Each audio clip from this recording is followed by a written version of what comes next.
Hello guys, we are going to start the analysis of Indian Express for today, that is 4th November 2025. So let's start. ये जो article है ये G2 के बारे में है.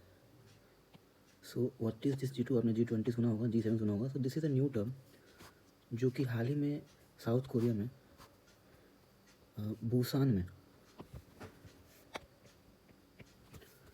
बुसान में यूएस प्रेसिडेंट और चाइनीज़ प्रेसिडेंट की मीटिंग हुई थी, जहाँ पे ट्रेड को लेकर कंसेशंस की बात की गई है. ठीक है, तो because USA and China are the two largest economies, that's why यहाँ से ये टर्म आता है G2, right. So just like we have G7 and G20, this is G2. तो इसके ऊपर एक आर्टिकल आया है. ये जो न्यूज़ है ये 2-3 दिन से न्यूज़पेपर में आ रहा है. सो हम लोग इंडियन एक्सप्रेस का एडिटोरियल देख रहे हैं and we look at this article and we will make our notes, जो कि हमारे मेंस के लिए और कुछ हद तक प्रीलिम्स के लिए भी, बट चूँकि एनालिटिकल है तो मेंस के लिए यह यूज़फुल होगा. So let's go through the article. I have already read it और जो इंपॉर्टेंट पॉइंट्स है उसको हम लोग नोट कर लेंगे अभी वाइल रीडिंग इट. सो सबसे पहले एक यहाँ पे टर्म है जो कि आप लोग इंट्रो में यूज़ कर सकते हैं. So it goes into the background of US-China relations. Okay. So first of all, it says in 2005, a US economist named Fred Bergsten, he had said कि US और China can be a caucus of two that could help to ensure sustained recovery of global economy. ठीक है. So because US और China दोनों ही, US जो है वो world का और इवन स्पेशली वेस्ट का बिगेस्ट इकोनॉमी है और चाइना जो है ईस्ट का बिगेस्ट इकोनॉमी है. तो टुगेदर अगर वो दोनों साथ में काम करें तो they can help the sustain recovery of global economy. और एक कॉकस ऑफ दो का एक ग्रुप की तरह काम कर सकते हैं वो. They can complement each other and help the world economy. यहाँ से बैकग्राउंड होता है. फिर आता है सेकंड में, ये हमने कर लिया. सेकंड में आता है द 2008-9 का ट्रांसअटलांटिक फाइनेंशियल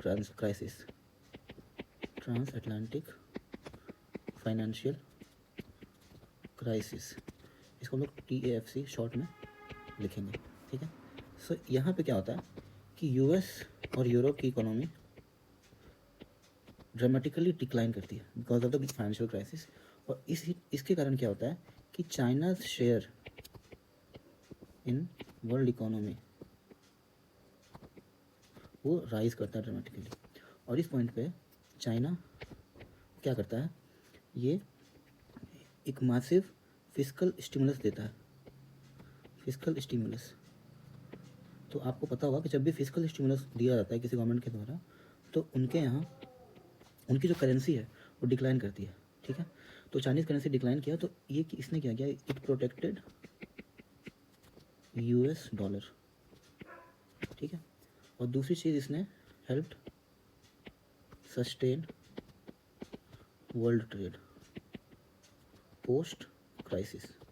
तो क्राइसिस के तुरंत बाद चूँकि वेस्टर्न इकोनॉमी डाउनफॉल में थी तो ट्रेड कम हो गया था. तो चाइना ने इस मूव के द्वारा वर्ल्ड इकोनॉमी को और वर्ल्ड ट्रेड को सस्टेन किया. सो यहाँ पे इस इवेंट ने चाइना को, it accelerated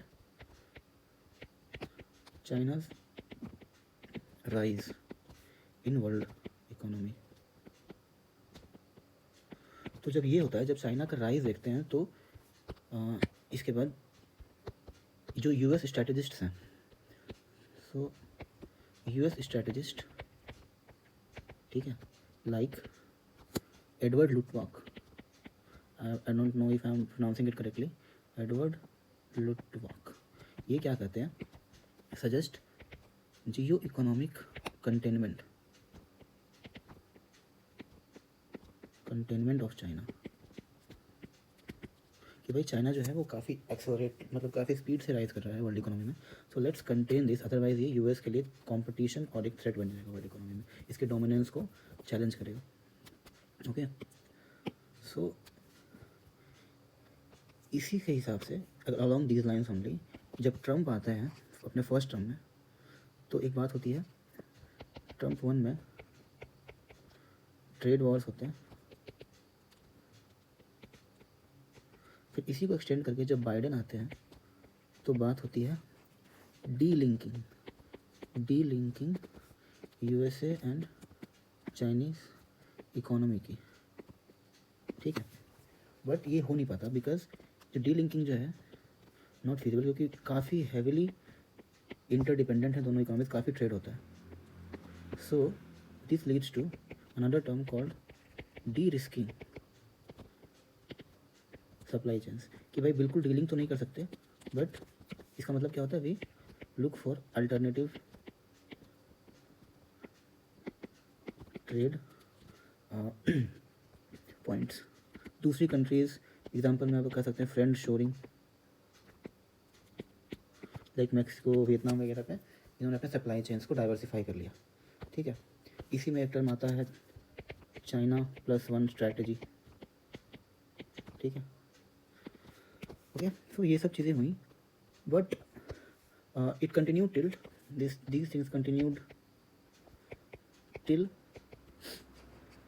recent months. But अब जो है नाउ दे हैव रियलाइज्ड कि China can not be ignored, और US and China their trade war it needs to come to an end. तो इन्होंने क्या किया है, नाउ दे हैव रियलाइज्ड कि अब साथ में मिलकर काम करने से ही होगा, कि US economy is in decline due to excessive tariffs. जो जैसा आपको पता होगा कि डोनाल्ड ट्रंप ने, जो यूएस प्रेसिडेंट हैं, उन्होंने इंडिया पे और चाइना पे काफ़ी टैरिफ्स लगा दिए हैं, उस कारण से इकोनॉमी उनकी भी हर्ट हो रही है, राइट। सो वन थिंग आप लोगों को पता होगा कि जो टैरिफ्स होते हैं वो ultimately they are paid by the citizens only, right.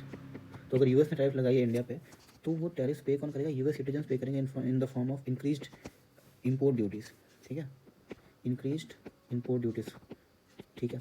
तो ये जो प्राइसेस है यूएस सिटीजन पे करें, तो इसके कारण यूएस इकोनॉमी जो है वो डिक्लाइन पे है। So now they are realised कि ऐसे ट्रेड वॉर से काम नहीं चलेगा, we have to work together. This has led to the currently in news G2 summit.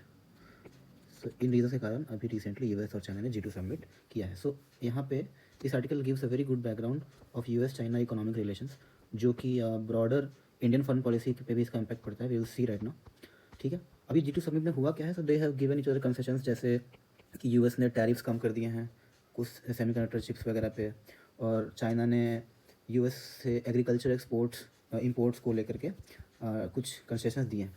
इसमें है क्या, ये इस आर्टिकल में नहीं है, इस न्यूज़ आर्टिकल में, ये कुछ दिन पहले के आर्टिकल में था, और ये दोबारा आएगा, we will update this going forward. But अभी इस आर्टिकल में क्या है कि अभी जो कंसेशंस जो यूएस और चाइना जो साथ आए हैं, इसका इंडियन फॉरेन पॉलिसी और इंडियन इकोनॉमी पे क्या इफेक्ट पड़ेगा। So we will see the India's perspective on this, okay. तो इसमें बहुत ही सुंदर तरीके से इन्होंने लिखा है, यहाँ पे आपको अगर दिख रहा होगा, यहाँ पे external affairs minister doctor S Jaishankar की बुक है India way.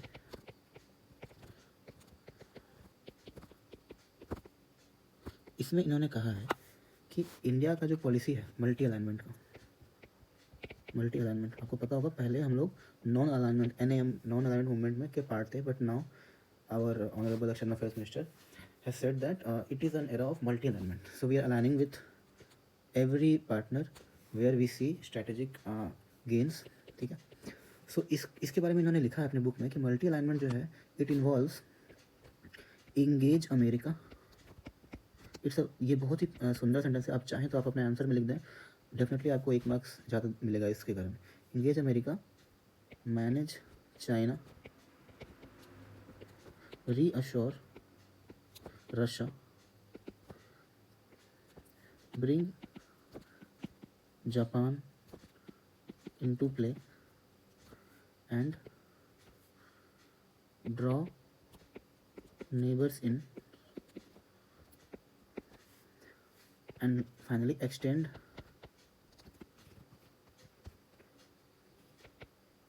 Traditional constituencies of support.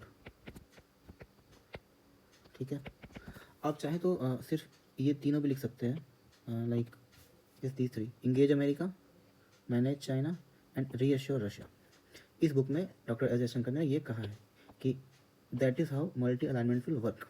ठीक है, ये बाकी इसको आप चाहें तो इतना लंबा आप लिख नहीं पाएंगे एग्जाम में, इसको आप इरेज कर सकते हैं, but this is very beautiful statement answer में लिखने के लिए। तो multi alignment will include engaging America, managing China and reassuring Russia. But now the author of this article says कि गिवन सिचुएशन में it demands the reverse, like it demands managing America and engaging China। इसका कहने का मतलब ये है कि earlier हमारे सामने जो ट्रेड जो एडवर्सरी था वो चाइना होता था, हमें चाइना का ध्यान रखना होता था, उसके लिए we would engage with America, America से हम लोग हेल्प लेके पार्टनरशिप करके we would try to manage Chinese aggression. But अभी क्योंकि डोनाल्ड ट्रंप की पॉलिसीज़ इतनी ज़्यादा एग्रेसिव हैं और हमारे लिए एंटी इंडिया लग रही हैं, so now we will have to manage America by engaging China, right. So we will engage China, it will help us in managing America, क्योंकि अमेरिका क्या है वो बिल्कुल अनप्रडिक्टेबल हो गया, राइट। सो ये शिफ्ट हमें करना पड़ेगा, राइट। तो ये आपका वे फॉरवर्ड भी हो सकता है आपके आंसर में, right. We will have to engage China to manage America given the unpredictable nature of their tariff policies. यहाँ पे लास्ट जो स्टेटमेंट है इसका, that is very good. It says कि a new India way is needed, right.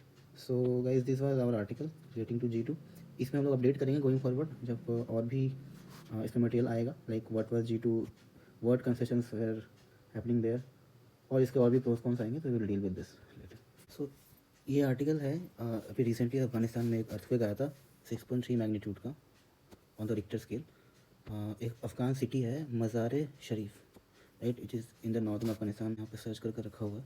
So this is Afghanistan और यहाँ पे मज़ार शरीफ है। सो यहाँ पे you can see it's near the border with Uzbekistan and Turkmenistan and Tajikistan, बिल्कुल टाई जंक्शन काइंड ऑफ यहाँ पे बन रहा है। सो यहाँ पे अर्थक्वेक आया है। तो GS1 में आपको पता है डिजास्टर मैनेजमेंट, सॉरी ज्योग्राफी में, और GS3 में डिजास्टर मैनेजमेंट, दोनों में क्वेश्चंस आते हैं, कभी कभी मिक्स हो जाते हैं क्वेश्चंस। एक GS1 में आपको डिजास्टर के क्वेश्चन भी आ जाते हैं। So this can help. So it said what makes Afghanistan so prone to earthquakes. हम लोग देखेंगे कॉजेज़ और फिर इसमें कुछ रेमेडीज़ भी दी हुई हैं। सो इट सेज दैट आपको पता है कि अफगानिस्तान जो है वो एक माउंटेनस नेशन है, काफ़ी माउंटेन्स है वहाँ पे और रगेड टेरेन है, तो वहाँ पे काफ़ी डिजास्टर्स आती रहती हैं because of that geography. But जो अर्थक्वेक्स हैं they cause the most फैटेलिटीज़ Afghanistan में, ठीक है। और क्यों आते हैं वहाँ पे इतने अर्थक्वेक्स? सो इसका रीज़न इन्होंने बताया है with plate tectonics. So to understand this, यहाँ पे एक टेक्टोनिक प्लेट्स का मैप है, हम लोग उसको देख सकते हैं। सो यू सी यहाँ पे है, ये है बड़ा वाला Eurasian plate, this bigger plate is Eurasian plate around this, then this is the Indian plate, और अफ़गानिस्तान है कहीं यहाँ पे, राइट। सो इट सेज कि एक ट्रांसग्रेशन जोन है यहाँ पे। ट्रांसग्रेशन जोन क्या होता है कि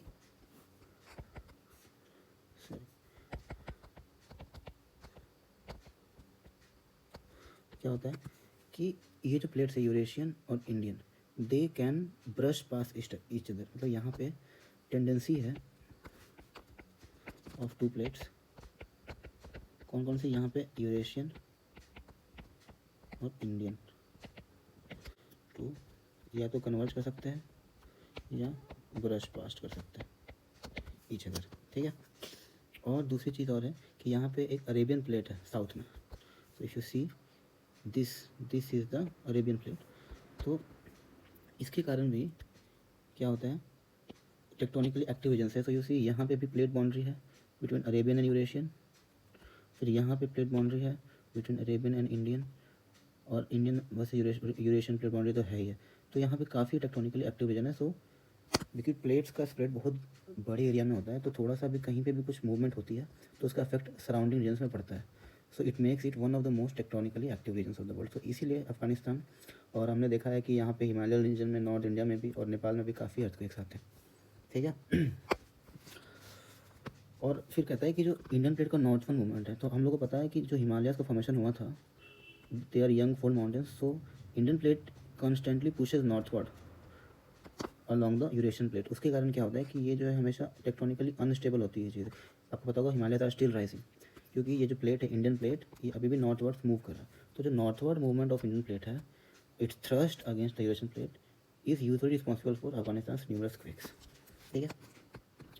नाउ अफगानिस्तान के जो नॉर्थ ईस्टर्न और ईस्टर्न रीजन से जो कि इस बाउंड्री के अलॉन्ग आते हैं, वो ज़्यादा वल्नरेबल है इससे, ठीक है। और अर्थक्वेक्स को डेंजरस क्या बनाता है, they have the tendency to trigger landslide, क्योंकि वहाँ माउंटेन्स हैं, तो इसको हम लोग कहते हैं मल्टीपल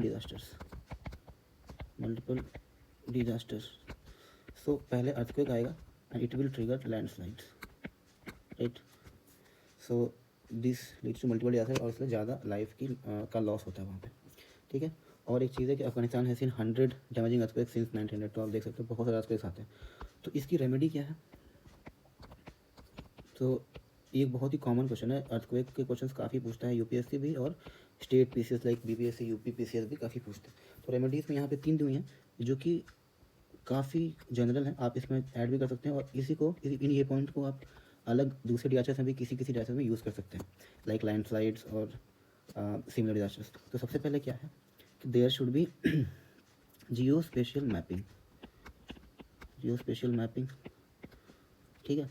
तो जियो स्पेशियल मैपिंग के लिए you can use remote sensing technology, right. जैसे इंडिया में एक मैप है, earthquake zonation map by ISRO, right. So geo special map, ताकि पता चले कौन से रीजन से जो ज़्यादा वल्नरेबल हैं, तो वहाँ के लोगों को जल्दी से रिलोकेट कराया जा सके। तो वी शुड बी प्रिपेयर्ड। दूसरी चीज़ क्या है कि अर्ली वार्निंग सिस्टम्स, राइट। और तीसरी चीज़ है, अर्ली वार्निंग सिस्टम क्या होती है कि हम लोग सेंसर्स के थ्रू सिस्मिक मशीन्स होती हैं, सेंसर्स होती हैं, तो उनके थ्रू हम लोग क्या करते हैं, वी प्रेडिक्ट अर्थक्वेक्स, और सिमिलर साइक्लोन्स में हम लोग सैटेलाइट्स का यूज़ करते हैं। तो अर्ली वार्निंग सिस्टम होना चाहिए कि वहाँ के पॉपुलेशन को जितना जल्दी हो सके वार्न कर दिया जाए थ्रू SMS और थ्रू पब्लिक अनाउंसमेंट्स, ताकि वो बच सके, राइट। और thirdly they should be earthquake resistant structures. जो बिल्डिंग होंगी वो अर्थक्वेक रेजिस्टेंट होनी चाहिए, बोथ ओल्ड और न्यू। तो ओल्ड जो होंगी उसको हम लोग रेट्रो फिटिंग कर देंगे, ताकि वो भी अर्थक्वेक को रेजिस्ट कर पाए, और जितने न्यू स्ट्रक्चर बनेंगे वो तो होने ही चाहिए। Okay, so this was article in short. ज़रूरी नहीं कि अफगानिस्तान एक अर्थक्वेक के ऊपर कोई नॉर्मल क्वेश्चन भी आए, तो आप उस रीजन का एक करेस्पॉन्डिंग मैप ऐसे बना करके दिखा सकते हैं, प्लेट बाउंड्री। लाइक अगर इंडिया के का क्वेश्चन है तो आप बस इंडियन प्लेट और यूरेशियन और अरेबियन दिखा सके, एक छोटा सा डायग्राम यहाँ पे बना सकते हैं अपने आंसर शीट में। और ये टर्म्स, ट्रांसग्रेशन जोन, ये सब कीवर्ड्स हैं जो आप अपने उसमें आंसर में इंक्लूड कर सकते हैं। और रेमेडीज़ जो हैं ये काम आएंगी इंडिया में भी, कहीं भी अर्थक्वेक का क्वेश्चन है, वोल्केनिज्म का भी क्वेश्चन है, ये सब काम आते हैं। Okay, so this was article. बाकी आज के पेपर में मोस्टली पॉलिटिकल आर्टिकल्स हैं और वुमेंस वर्ल्ड कप से रिलेटेड आर्टिकल्स हैं। सो आई डोंट थिंक उसको आप कहीं ऐसे में या किसी आंसर में पासिंग रेफरेंस लिख सकते हैं, बट पूरा का पूरा आर्टिकल इंपॉर्टेंट नहीं है as such. So will see other articles tomorrow. Thank you.